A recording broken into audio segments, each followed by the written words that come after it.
एक झुंझा और एक जुझार और एक झुंझुनू। जैनियों ने इसका नाम रख दिया झुंझा की डाणी। ऐसा महाभारत में बताया गया है कि पांडव नर्ड तक तो आए थे। झुंझा के रहने का कारण यही था कि वो पशुपालक थे और झुंझा टाइम पे सारा ही खाली था। उन्होंने कहा कि मैंने एक पुरानी जैनी ने पुरानी बही दिखाई वर्षों पुरानी, जिसमें ऊपर ऊपर लिखा जाता था शुरुआत में बही में झुंझा मेरी रक्षा करे। हूणा को जो आक्रमण हो बा चीजें क्या मेल खाई चीज। आईपीएस झुंझुनू देश का टॉप संस्थान, और टॉप संस्थान मीन्स यहाँ की एकेडमिक टीम, यहाँ के एचओडीज जो लगातार 20 से 25 साल आईआईटी, जेई तथा नीट के स्टूडेंट्स को पढ़ाते आए हैं और ऑल इंडिया फर्स्ट रैंक जिन्होंने दिया है वो फैकल्टीज आज यहाँ पर हैं। तो देर ना करें, आप यहाँ के टीचर्स का अनुभव का लाभ उठाएं। Thank you so much. Ram Ram ji, Panchayati media में थारा स्वागत है। फिलहाल की टाइम पर आपा मौजूद हाँ जगह को नाम था मैं बाद में बताऊंगा, पर ये कुछ मनोरम सा पहाड़ ही झुंझुनू के हृदय स्थल के अंदर ही। और थोड़े दिन पहले जो कोई आंदोलन भी चला, थोड़ी सी ली को दूर हटके एक बड़को पेड़ भी दिख रहे होगो था ना। ये चीजें बताने के पीछे यो है मकसद कि नहरा पहाड़ बोलता है, यह किताब पढ़ी दिल में मतलब छू गई एकदम से। और भी जो किताब का जो चरित्र है वह एकदम सजीव उठा। आज आप तलाश करने पूछा भी झुंझा की टेकड़ी की, और साथ में आपा जो किताब का लेखक ही राजेंद्र जी कस्वा बनने भी लेके आया और ढूंढता ढूंढता ढूंढता ढूंढता एक अनुमानित झुंझा की टेकड़ी के ऊपर पहुंचा। और आज आपा झुंझा को जो जुझार सिंह है उनको इतिहास जानने की कोशिश करेंगे। अनु अगर थे बा किताब नहीं पढ़ी है तो थाने मैं बता दूं भी किताब का नाम है नहरा पहाड़ बोलता। फिर भी थाने वर्बली और छोटा सा इतिहास है वो बताने की कोशिश करेंगे। पर आज दिनांक के अंदर जुझार सिंह को नाम है झुंझुनू के अंदर एक उछाल के साथ में आया, जैसे सेंसेक्स है वो एक साथ उछल जाए है भी हिसाब से उछाल गया है। कई विरोधाभास उत्पन्न हुए हैं, पर जुझार सिंह नाम आज को नहीं बहुत पहले ले जा रहे। कई सारा सबूत ही जो भी किताब के अंदर भी दिए रहे हैं और कई पक्ष और विपक्ष बन रहे हैं। आज अपा जो किताब का लेखक ही राजेंद्र जी कस्वा बनो भाई जब बैठे ही जुझा की टेकड़ी पर जी साहब जुझा बताया जाए कि कम से कम 7-7.5 फीट को एक हट्टा जवान हो, नरड रियासती पूरे एरिया को सेनापति हो। और ये जो पीछे नहरों पहाड़ देख रहे हो, ये पहाड़ की तलहटी के अंदर एक टेकड़ी है।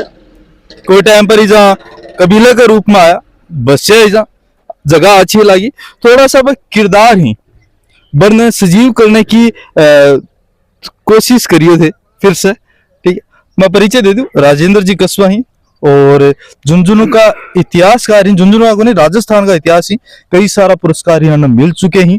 और मैं भी दूसरी बार अनु मिल रहा, बहुत अच्छा लगा इनको जब ये कोई भी चीज जब तथ्य का साथ में बताऊं ही। तो सर सबसे पहले था नमस्कार। सर थोड़ा सो मिठो मिठो एक बार इतिहास जुझार सिंह को, एक जुझा और एक जुझार और एक झुंझुनू, ये तीन चीज होगी, थोड़ा सा प्रकाश डालो।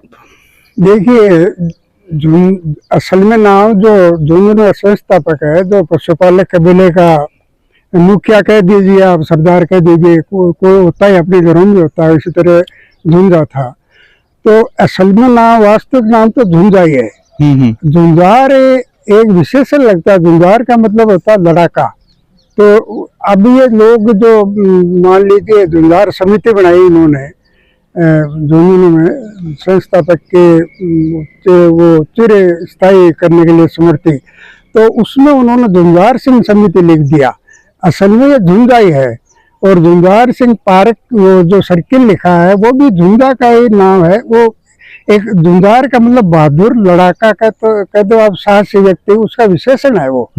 तो ये असल नाम वास्तविक या मौलिक नाम तो है झुंझा ही है।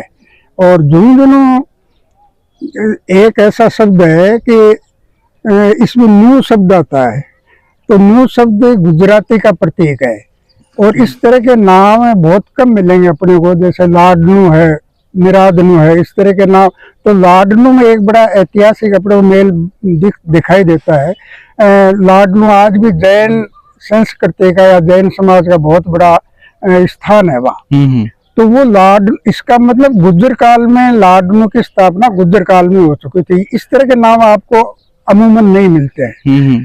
तो झुंझुनू का भी ये जाहिर हो रहा है कि झुंझा जिस दौर में आया वो गुज्जर काल में आया, और फिर जैनियों का नरड़ में और लाडनू इस तरह के जो स्थान बन गए थे उनके, वो आते जाते रहते। तो यहाँ बीच में जो एक ढाणी झुंझा, उस टाइम नाम तो कोई नहीं पड़ा था, झुंझा रहने लग गया और वो लोग आने लग गए तो यहाँ ठहर जाते थे। अपा बैठे हैं इस जगह की? नहीं, ये तो आप मैं कौन कह सकूं कि यहीं बैठते थे। पीछे बड़ा है एक, मन तो उपन्यास में ये दिखा है कि वहाँ रुकते थे बड़ के पास। अच्छा, वो बड़ जो समझ तालाब के पास बड़ा पीपल, हाँ, पीपल या बड़ जो भी है, वहाँ रुकते थे। वहाँ पानी की व्यवस्था थी, झुंझा भी वही नहाते थे, क्योंकि चारों तरफ से वो ऊंचाई है और बीच में लेवल नीचा है वहाँ। बाद में समझ खान, ये समझ तालाब बनाया था, या इसको समझ तालाब के नाम से जानते हैं, समझ खान बनाया था ये। तो जैनियों ने इसका नाम रख दिया झुंझा की ढाणी, जो बाद में झुंझुनू पड़ गया। मतलब उन्हीं का दिया हुआ नाम है, किसी यहाँ व्यक्ति विशेष का या मेरा या आपका दिया हुआ नहीं है। तो उस इससे जाहिर है कि झुंझुनू की स्थापना गुज्जर काल में झुंझुनू की स्थापना हो चुकी थी, और झुंझा जो पशुपालक था उसने शुरुआत की थी। बाद में गुज्जर काल के बाद में गुज्जरों का जो देख रहे शासन या मान लीजिए लगान जो भी वो लेते थे, तो ये जंगल था, वैसे कोई ज्यादा इसमें था नहीं, नरड़ विकसित था। उसके नरड़ अपने नो ज्यादा विकसित हो, ज्यादा अपने से बहुत ज्यादा था। नरड़ तो एक रियासत थी। और ऐसा महाभारत में बताया गया है कि पांडव नरड़ तक तो आए थे, फिर वो इधर से चले गए, वो काटलिन नदी के आगे कोई नहीं आया, काटलिन नदी उस साइड में हुए। और वो कहते हैं कि नरड़ से फिर अपने लोहारगल तक गए पांडव। वो लोहार कहते हैं वहाँ लोहा एक उदंती है, कितना सही है पता नहीं, लोहागल गया था पांडव। तो इस तरह से ये तो एक बिल्कुल जंगल प्रदेश था। और झुंझा के रहने का कारण यही था कि वो पशुपालक थे, वो तो एक कबीला चलता था साथ में चराने के लिए, भाई चलो, और घूम फिर के वापस चले जाते थे। झुंझा जब आया तो वहाँ कभी ये सारा जंगल पड़ा था, तो उनके दिमाग में आ कि ये एक स्थल है जो दूर से दिखाई देता, पहाड़ की चोटी, कहाँ रुके हुए गायों ग्वाले दूर तक जाते थे, तो वो ब्राह्मण नहीं पड़ते, चोटी दिखाई देते। इसका भी एक कारण था यहाँ बसने का, कि दूर से दिखाई देगा भाई वहाँ है अपना स्थान, निश्चित हो जाता, और पानी की व्यवस्था थी, इसलिए ये कारण है इसका रहने का। तो यहाँ बस गए। तो इस हिसाब से उन्होंने फिर खेती शुरू कर दी। जब थोड़ी और झुंझा का जो किवदंती लोक कथाएं हैं आपस में गाँव में जो सुनी है एक दूसरे से पीढ़ी दर पीढ़ी, उससे जाहिर होता है कि झुंझा बहुत ही भला मानस था। उन्होंने, और स्वाभाविक था भाई, ये तो मेरा देखा हुआ बचपन में हमारे रिश्तेदार बहन बेटी को भी अपने गांव में बसा लेते थे, जमीन खाली पड़ी हुई थी, और झुंझा टाइम तो सारा ही खाली था। तो उनको आबादी चाहिए थी, हर तरह के लोग बसाए उन्होंने ला करके, और सेवा भाई व्यक्ति था, जैनी आए और साधु संत आते तो उनकी सेवा करता वो। तो इस तरह से वो एक लोक देवता के रूप में स्थापित हो गया। इतिहासकार मोहन सिंह जी ने मुझे बताया है, वो जैन जो दादाबाड़ी है जैनियों वहां रहते थे किराएदार, उन्होंने कहा कि मैंने पुरानी जैनी ने पुरानी बही दिखाई वर्षों पुरानी, जिसमें ऊपर लिखा जाता था शुरुआत में बही में, झुंझा मेरी रक्षा करे। तो इसका मतलब ये है कि झुंझा को एक जैसे रामदेव जी है, गोगा जी है, तेजा जी है, ये हमने बना रखे हैं, हमारे लोक देवता है। उस तरह से लोक देवता के रूप में झुंझा को माना उन्होंने पब्लिक ने। तो अब हम ये नहीं कह सकते कि भाई लोक देवता था या कोई, लेकिन वो एक भला आदमी था। रामदेव जी ये भी भगवान थोड़े हैं, महापुरुष हुए हैं, और समाज के लिए उन्होंने त्याग दिया, बलिदान दिया, इसलिए इनको लोग पूछते हैं। तो ऐसा ही झुंझा का था। उन्होंने कहा कि झुंझा मेरी रक्षा करे। तो ये एक पुरानी बहियों में जैनी मिलता था। और जब ये किताब छपी, मेरा पाठ बोलता है 2006 में, तो जैनियों ने बहुत बड़ा इसका सम्मान किया, और एक कागज में छपा है, वो जो मूल पहला अंक छपा, पहले संस्करण मेरा पाठ बोलता है छपा था ना, उसमें जैनियों जो थे उनका पत्र भी छपा है मैंने लास्ट में। तो उन्होंने बड़ा स्वागत किया था, और उन्होंने माना था कि ये यथार्थ किताब है।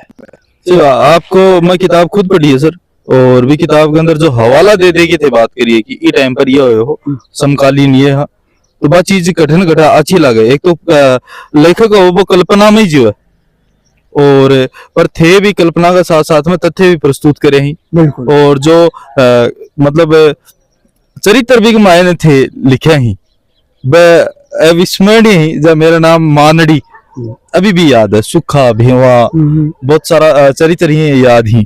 पर आज को सर दौर है, एक टाइम तो जब झुझा मान लो अठा के बसा, झुझा की दानी बसाई, हाँ हाँ शुरू में तो बाद में कबीलो बसे होगो।